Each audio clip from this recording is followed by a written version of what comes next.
வணக்கம். அனைவருக்கும் தமிழ் புத்தாண்டு நல்வாழ்த்துக்களுங்க. இன்னைக்கு நம்ம பார்க்க போகிற ரெசிபி பார்த்திங்கன்னா வரகரிசி பாயாசங்க. குக்கரில் ஒரு விசில் வந்தால் போதுங்க, நம்ம பாயாசம் ரெடி ஆகிடும். அவ்வளோ ஈஸியானதுங்க. 3 பொருள் இருந்தால் போதுங்க. எப்படி செய்யணும்னு பார்த்துடலாமா?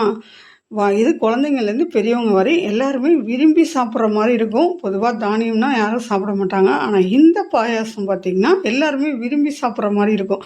எப்படி செய்கிறேன்னு பார்த்துடலாமா? அதுக்கு முன்னாடி இப்போ தான் நம்ம சேனலுக்கு நீங்கள் முதல் முறையாக வர்றீங்கன்னா ப்ளீஸ் மறக்காமல் லைக் பண்ணி சப்ஸ்கிரைப் பண்ணிவிட்டு வாங்க. எப்படி செய்கிறது, தேவையான பொருட்கள் பார்த்துடலாம். இதுக்கு வரகரிசிங்க. நான் கம்மியான குவான்டிட்டி தான் இன்றைக்கி செய்கிறேன். உங்களுக்கு அதிக குவான்டிட்டினா இந்த பொருள் அப்படியே நீங்கள் அதிகப்படுத்திக்கோங்க, அவ்வளோதான். கொஞ்சம் ஜவ்வரிசிங்க.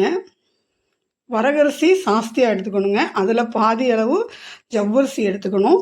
இனிப்பு உங்களுக்கு நாட்டு சக்கரை, கருப்பட்டி, வெல்லம் எது வேணால் சேர்த்துக்கோங்க. நான் வெள்ளையாக இருக்கணும்னு ஜீனி சேர்த்துருக்கேன். ஒரு 3 ஏலக்காய், ஒரு 5-6 முந்திரிங்க, ஒரு 1/4 லிட்டரு பாலுங்க. இவ்வளோ தாங்க இதுக்கு தேவையான பொருட்கள். இனிப்பு உங்களோட ஆப்ஷனல் தான்.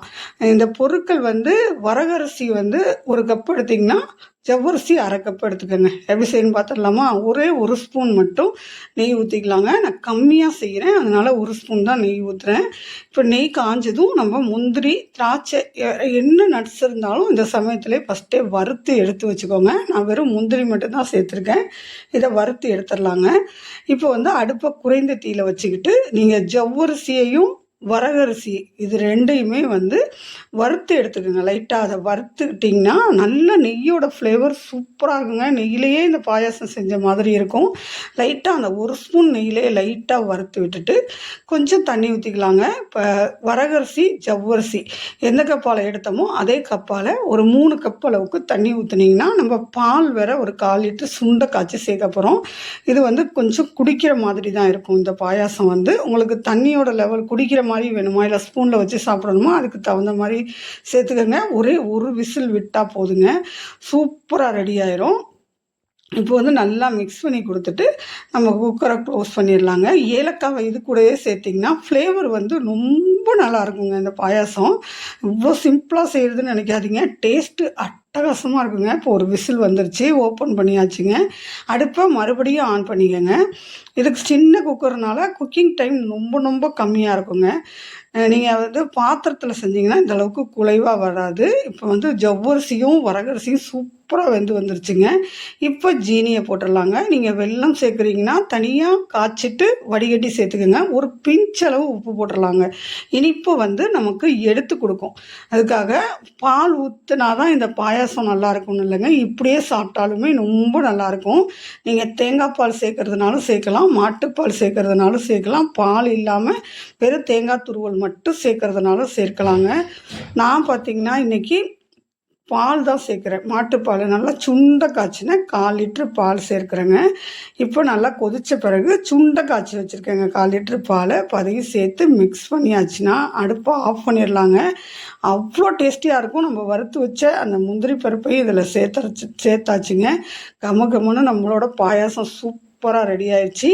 இது வருஷம் பிறக்கிற முதல் நாள் அன்னைக்கு எங்கள் மாமியார் எங்கள் வீட்டில் செய்கிற ரெசிபி தாங்க. இதில் நம்ம கனி காணுதல்னு சொல்லுவாங்க. அந்த கனி காணுதல் அப்போ கனியை பார்த்துட்டு அதுக்கப்புறம் ஃபஸ்ட்டு எடுத்தோடனே நமக்கு பணம், தங்கம், வெள்ளி, வீட்டில் விளைஞ்ச தானியங்கள் இதெல்லாம் அரிசி, உப்பு, மஞ்சள், குங்குமம் இதெல்லாம் வச்சு இந்த பாயசத்தை வச்சு தான் காலையில் முதல் விளக்கு ஏற்றுவாங்க. ஏன்னா நம்ம வைக்கிற பொருட்கள் எல்லாமே வருஷம் பூரா நமக்கு வரவுலையே இருக்கணுங்கிறதுக்காக இதை வைப்பாங்கங்க.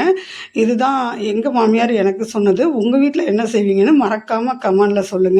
அதே மாதிரி நன்றி சொல்லிட்டு சந்தோஷமாக இந்த வருஷத்தை தொடங்குங்க. இது இந்த அன்னைக்கு புத்தாண்டு அன்னைக்கு காலையிலே 4:30 மணிக்கு பார்க்குறதுக்காக முந்தின நாள் நைட்டே ரெடி பண்ணி வைக்கிறதுங்க. முக்கணிகள் மாப்பழா, வாழைங்க, மல்லிகைப்பூ, தங்கம் அவங்க வசதிக்கு ஏற்ற மாதிரி வச்சுக்கலாங்க.